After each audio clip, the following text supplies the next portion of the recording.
ये तो कल के अपना न्यूज़ सुन लेंगे ना, उसमें नज़र आ जाएगा। हाँ जी, इन्होंने उसमें हाँ करी, आज ना करी है, ये तो बात पलटने में माहिर हैं।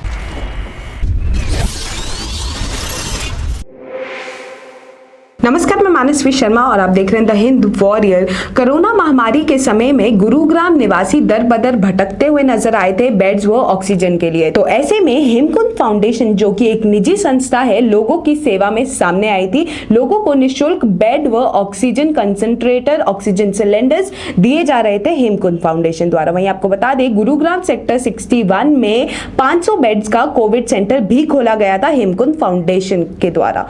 अब ऐसे में हेमकुंड फाउंडेशन पे उस जमीन के मालिक व उस जमीन की देखरेख कर रहे व्यक्ति के बड़े आरोप लगाए गए हैं। अब ऐसे में उस जमीन के देखरेख करने वाले व्यक्ति ने हेमकुंड फाउंडेशन के लिए एफआईआर भी दर्ज करवा दी है पुलिस स्टेशन में। आइए आपको सुनाते हैं कि उस जमीन के देखरेख कर रहे व्यक्ति का क्या कहना है।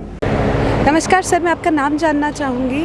जगत यादव। सर, कल एकदम से क्या हुआ, क्योंकि यहाँ पे आप पे आरोप लगाए जा रहे हैं कि एकदम से आके यहाँ पे बैनर्स फाड़ने स्टार्ट कर दिए, तो ऐसा क्या हुआ था सर? बैनर तो इसमें है ही नहीं। ये दरअसल क्या है कि हमने इनको 29 मई को बोल दिया था कि भाई आप लोग जब यहाँ पेशेंट नहीं आ रहे तो मैं वेयर हाउस के लिए जगह नहीं दे सकता, क्योंकि जब तक पेशेंट थे तो मैं भी सहमत था, ठीक है जी, अच्छी सेवा हो रही है, और सेवा भाव से हमने ज़मीन दी थी और ये टेंट लगाया था इनके लिए, ना कि हमने यहाँ पे इनको कहा कि आप गलत सलत काम करो। इन्होंने क्या किया, 12-15 दिन से अब यहाँ कोई पेशेंट नहीं आ रहा, बिल्कुल बेड खाली पड़े हैं, धूल जमी हुई है।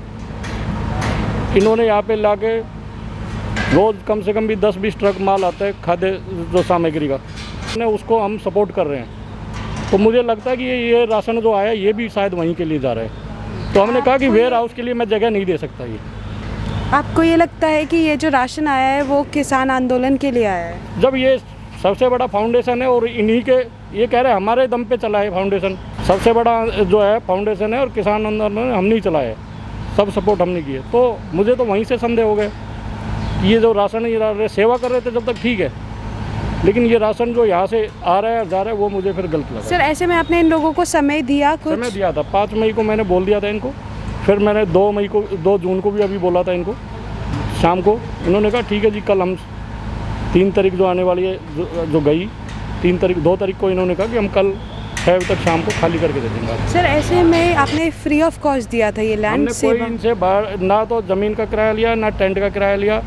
हमारे को इन्होंने एक जो हमने फ्री जो चीज़ें दिया है, थैंक्स लेटर भी दिया हुआ है कि भाई आप लोगों ने ये फ्री ऑफ कॉस्ट जो चीज़ दी है उसके लिए हम शुक्रगुजार हैं। सर, ऐसे में कहा गया कि 3.5 लाख रुपए आपको नहीं, हमारे पास कोई नहीं दिया। देते तो हमारे को प्रूफ दो, किस खाते में दिए, कहाँ से दिया। ये फाउंडेशन है, कोई एक आदमी का पर्सनल काम तो है नहीं, तो दिखा दो जी, प्रूफ दे दो। झूठ का तो कोई आधार होता ही नहीं जी। सर, तो मतलब आपके हिसाब से आप कायदे से यहाँ पे आए, इनको पहले इन्फॉर्म किया गया था, उसके बाद कार्रवाई की? और तोड़ फोड़ क्या है जी, हमारा टेंट का काम है, तो टेंट के पर्दे खुलते जी। टेंट का तोड़ फोड़ क्या होती है, बल्लियाँ होती है इसमें। आपका कहना है कि आपने आके यहाँ पे टेंट्स को निकाला? हाँ, टेंट जो हमने अपने कर्टन जो पर्दे चादर आपने देखी चारों तरफ लगी हुई है वो सब खुलवा दिया था जी। सर, अब आगे जैसे 6 बजे तक इन्होंने कहा था, अब आगे इनका ये भी कहना है कि एसडीएम से इनको परमिशन है कि आपको 2 दिन का समय इनको देना पड़ेगा। नहीं, एसडीएम साहब ने तो ये कहा है कि भाई तुम्हारा रिटर्न तो कोई एग्रीमेंट है नहीं, अपना सामान उठा लीजिए जितना, अब आज उठे या कल उठे जो भी। तो ऐसे में आप इनको समय दे रहे हैं यहाँ पे से जगह? तो इनको ना तो इनके साथ अब आज तक कोई लड़ाई झगड़ा हुआ, प्यार सी बात हुई है सभी। सरदार जी जो इनके यहाँ बैठे रहते हैं मैन आदमी, उन्होंने खुद कहा, बोला जी आप अपना सामान खोल लो, हम अपना शाम को 6 बजे तक उठा लेंगे। उसके बाद पता नहीं 2-3 घंटे में, क्योंकि संस्था है तो सलाहकार आ गए यहाँ पे, वो सलाह देने लगे। सलाह दे के उन्होंने मीडिया बुला ली, पुलिस बुला ली, डीसी को कंप्लेंट डाल दी, तो ये चीज़ें हुई है जी। अब ऐसे में आपने सुना कि जो आरोप लगाए गए हैं हेमकुंड फाउंडेशन पर वो काफी गंभीर है। अब हम आपको सुनाना चाहेंगे हेमकुंड फाउंडेशन के ओनर का भी पक्ष। मैडम, नाम जोड़ने के लिए, कोई बहाना बनाने के लिए उनको कोई तो चीज़ चाहिए थी, अदरवाइज़ तो यहाँ से एक भी राशन के कोई सामान किसान आंदोलन की तरफ गया नहीं है। आप खुद समझते हो, किसान आंदोलन को, किसानों को राशन चाहिए क्या? बिल्कुल, किसानों को राशन नहीं चाहिए। किसान अपनी डिमांड के लिए खड़े हैं, राशन उनके पास पीछे से ट्रॉलियों से भर भर के ही आता है। हमारे राशन की ज़रूरत नहीं है। ये तो हम जो साइडों के ऊपर भूखे लोग बैठे हुए हैं, अपना आप रात को भी चले जाओ इधर सिकंदरपुर के नीचे, हमारे अपना वॉलंटियर वहाँ भी खाना खिला के आते हैं, ठीक है ना। और जितने गांव हैं सारे गांवों की तरफ हम राशन को भिजवा रहे हैं, किटें भेज रहे हैं। हमने उत्तराखंड भेजी हैं और देहरादून रात को गया ट्रक, श्री गंगानगर रात को गया, उसके सराउंडिंग में सब जगह बांट रहे हैं। और फ्लोरा गया, जैसलमेर और झुंझुनू, चूरू, ये सब यानी जगह। कि आपका ये कहना है ये जो राशन सामग्री यहाँ पे है वो ज़रूरतमंदों के लिए है, किसानों के लिए नहीं है। बिल्कुल, वो भी ज़रूरतमंद वो हैं जो कोविड से इफेक्ट हो गए, जिनका काम नहीं चल रहा है, बेचारे डेली मजदूर हैं, रिक्शा वाले हैं, बैटरी वाले हैं। इन सबको अपना तकलीफ हो रही है आज की डेट में। कहाँ से कमाएंगे जब कोई लोग आ जा नहीं रहे? बैटरी रिक्शा वाला कहाँ से कमाएगा? रिक्शा पुलर जो साइकिल से चलाता है वो कैसे कमाएगा? इन सब के लिए राशन अवेलेबल हम करवा रहे हैं। सर, तो गुड़गांव में भी आप लोग ये राशन दे रहे हैं? बिल्कुल दे रहे हैं जी, बिल्कुल। कौन सी जगहों पर, ताकि लोगों को भी मदद मिले?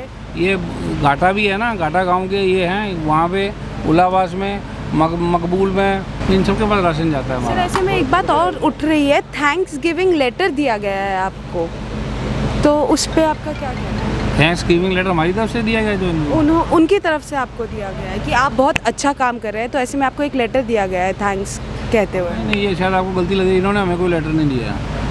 आपने इनको दिया? हमने दिया था जब इन्होंने हमें जगह स्टार्टिंग में दी थी ना, तो हमारे जो विनेश गुज्जर जी हैं उन्होंने कहा जी मेरे को एक थैंक्स लेटर बना दो, मैंने जगह दी है, मैंने तो पैसे कोई भी नहीं लिए। अब रामा टेंट वाले ने पैसे लिए, वो किसको दिए किसको नहीं दिए हमारा मैटर था ही नहीं, क्योंकि जगह रामा टेंट के पास ही अपना। सर, ऐसे में उनका ये भी कहना है कि उन्होंने कोई पैसे नहीं लिया। आपके पास अगर प्रूफ है तो आप दिखाइए। ये तो कल के अपना न्यूज़ सुन लेंगे ना, उसमें नज़र आ जाएगा। हाँ जी, इन्होंने उसमें हाँ करी, आज ना करी, ये तो बात पलटने में माहिर हैं। जब 2 महीने की बात करके 1 महीने पे आ गए, 1 महीने से भी कम पे आ गए, उसके अगेंस्ट में मैं कोई जवाब नहीं दे सकता।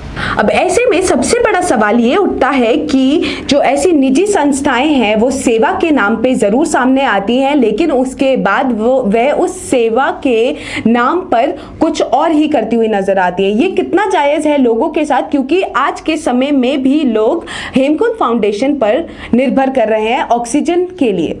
अब ऐसे में अगर ये आरोप झूठे हैं या ये आरोप निराधार हैं, तो हेमकुंड फाउंडेशन जैसी संस्थाएं कभी भी दोबारा आगे नहीं आएंगी। वहीं लोगों को दोबारा से दर बदर भटकना पड़ेगा बेड्स व ऑक्सीजन के लिए।